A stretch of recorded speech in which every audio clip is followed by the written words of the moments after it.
People of the internet, I know it's super duper duper late. I'm sorry. It's been the first day since forever when I can just relax.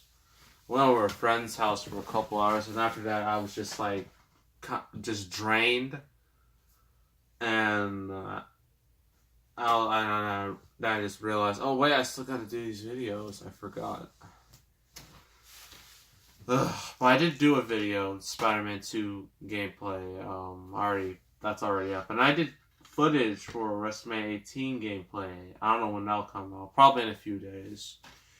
Probably on Wednesday, likely. So, it's review time, as always. And this movie is part of a series I've never reviewed up to this point, which is kind of shocking, considering how many movies I've reviewed. I reviewed basically everything up to this point. Well, not everything, but most things. Like Star Trek, Star Wars, Ninja Turtles, MCU, the DECU, the X-Men, all of the movies. Matrix, Final Destination, Saw. What else? Trying to think from the top of my head. Is that in here I can use? Well, I have 007 James Bond, but I haven't reviewed that yet, so that'll come eventually. Yeah, a lot of franchises I've reviewed, but this one I've never done before, and it is Mission Impossible. If we're gonna talk about Mission Impossible, we gotta talk from the beginning to now. So, the first Mission Impossible, starred Tom Cruise, and it was more all about him. It was more of a solo act for him, and it was a little more low key than the other Mission Impossibles. It was less actiony, less big old action, less ridiculous action,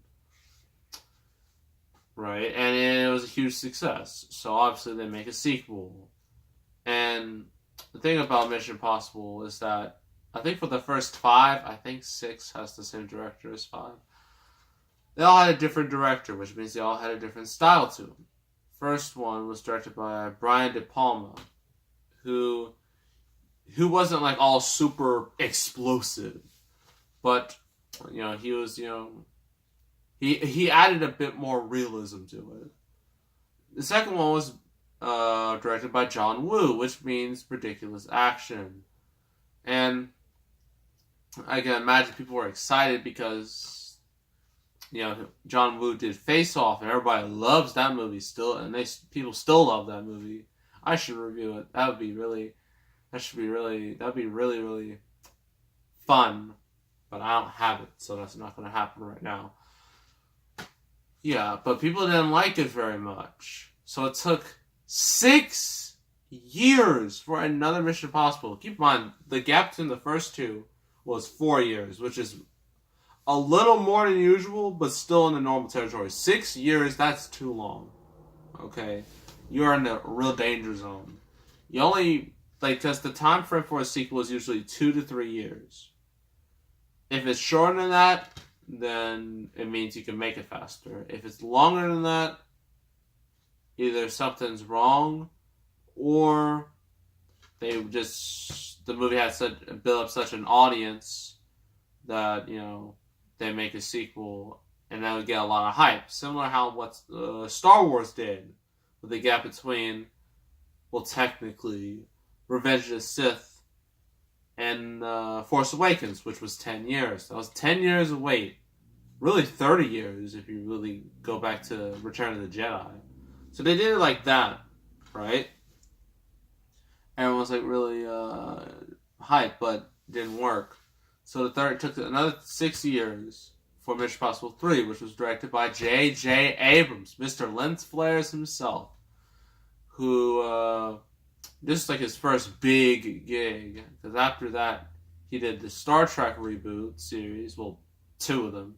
Then he did Super 8, and then he went on to Force Awakens, and now to Episode 9. So, yeah, that one, while it was received better, it made less. So it took another 5 years before another came out. And they brought in Brad Bird, who did The Incredibles, and Ratatouille, and The Iron Giant. So it was weird to seeing an animation director directing a live-action feature. Not only that, but in a franchise this, like this. And it worked out amazingly. Not only was it received very well, but it made a whole lot of money. So obviously that means Chapter 5. And that is the one I'm doing right now. Rogue Nation. Yep, starring Tom Cruise. The man who will literally do the most insane stunts ever. And also he has probably one of the greatest runners in movie history. Like the way he just runs. He runs so fast. That's been memed. Yeah, and then I know I'm mainly doing this because in 2 months, Mission Impossible 6 or Fallout is coming out. And that movie had a lot of publicity, mainly because of Tom Cruise breaking his ankle in one of his stunts and Henry Cavill and his mustache. But that doesn't come out till July.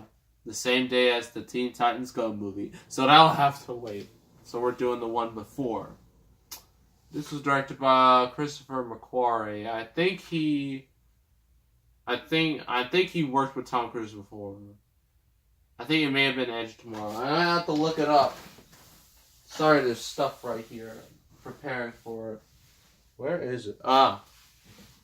Perfect. Oh, these glasses. I had to get new glasses for my videos because the old ones broke. So I got these. It was $20.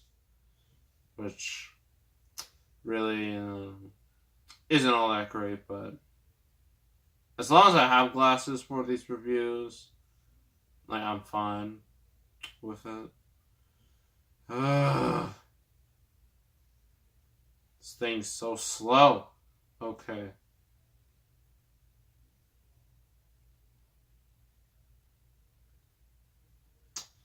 Ugh. It's just crazy, how, about, my, the wrestling side, that, I'm still kind of in shock to how well CM Punk versus Jeff Hardy, how well that did. It's crazy, really. So, yeah, Christopher McQuarrie, he is the first director in this series to actually do 2 Mission Impossibles. Every time it's been 1. But he's the one to do it back to back. So, yeah. Let's see. Ooh. He produced Edge of Tomorrow. I knew he produced something with Tom Cruise. Apparently he's been doing stuff with Tom Cruise all the way since Valkyrie from 2008. So, the 2 must have a good friendship. He also did Jack the Giant Slayer, which is terrible. But I'm not reviewing that ever. So this dude clearly has history with Tom Cruise, which makes sense that he would, direct this movie. And write this movie, too. Yeah. Interesting. So, you want to read that? Go right ahead. No, I'm not stopping you. Are you ready? 3, 2, 1.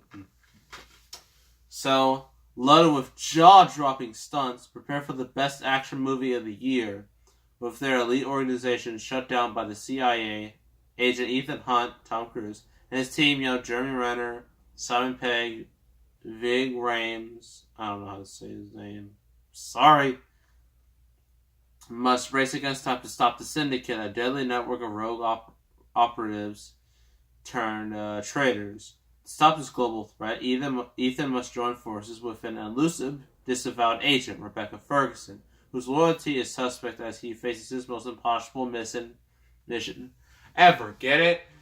Get the play on words? Most impossible mission? Because Mission Impossible, really, it's really stupid.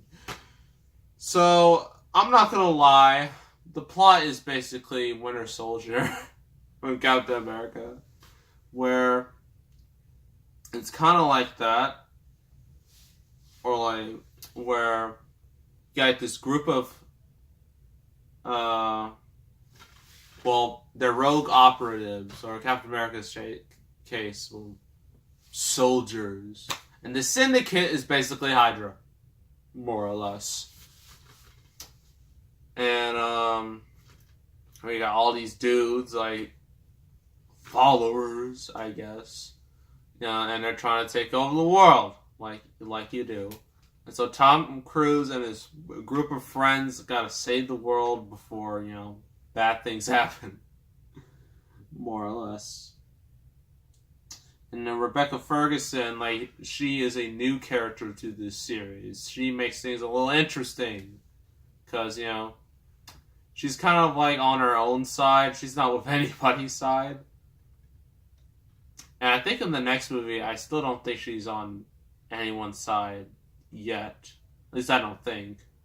I don't know. No one's seen the movie yet except, executives at Paramount. Yeah, so I don't know about that. So, pros and cons. Pros. Tom Cruise, say what you want about his personal life and what he believes in, but he is still a good actor. No doubt. He makes entertaining movies. And he still does make entertaining movies. Sometimes. Yeah, and his stunts in this movie are so unbelievable. Like, him hanging off a plane like this. You think, oh, that's fake. No, that's actually legit. He's legit hanging off a plane. That's how insane this dude is. I mean, it's crazy, how many real stunts he does for these movies. It's nuts. And I think in Mission Impossible 4, where, there's a scene where he's trying to climb, a tower. That was also legit. So this Tom Cruise, this dude's his own stuntman. He's a legend for doing that. What else? Everyone is very good in the movie and their roles. Rebecca Ferguson is a standout in this movie. Mainly because, I think this was her real breakthrough role, because after this, I mean, she's been doing good, but this is the role that made people go, oh wow, she's really good. She's pretty good. The plot is not all that important, really. We all know what these movies are all about. Tom Cruise beating up people, running around, and doing insane, crazy things. And that trend will only continue with the next one. As, shown by the trailer. So the plot isn't all that important. It's just kind of your average, trying to stop an organization plot. So it's nothing special there. But everything else is spectacular. Cons, I already said, the plot is just very generic, lame. Well, not really lame, it's just average. Average writing. But that's not the main focus. That's not the real reason people watch these movies. So it's not that big of a flaw. Everything else is top notch. So overall, in the end, I'm going to give this movie an 8 out of 10. High quality movie. I'm kind of split on if this is as good as the fourth. I'm kind of split on that. But I still think this is a very good movie. It even says right here, better than Bourne and better than Bond. Well, when you really think about it, yeah, because Jason Bourne with Matt Damon, the recent one, wasn't all that well received, despite the amount of hype it got. And the same thing with Spectre. I've seen Spectre. I don't own it. But that movie, although I liked that movie, I can understand why people had problems with it. And, yeah. Technically, Mission Impossible is king right now. And Kingsman could have been king of the spy genre had they not messed up that second movie. They didn't do that. they would be the kings, but Mission Impossible is currently the king of the spy genre. That's Mission Impossible Rogue Nation. Next review. Seth Rogen comedy. I haven't done too many of those. The last one I did was This Is the End, and that's about it. I should do more. I know there's some good ones out there, but there's also some lackluster ones. But this is one of the more well-known ones because, it actually is more or less, how do I say, connected with This Is the End. And that is Pineapple Express. We're basically doing a movie about weed and guns and action. I really should have done this on April 20th. That would have been so perfect, but whatever. So make sure to subscribe, like this video, leave a comment. I will see you all next time, and I am out.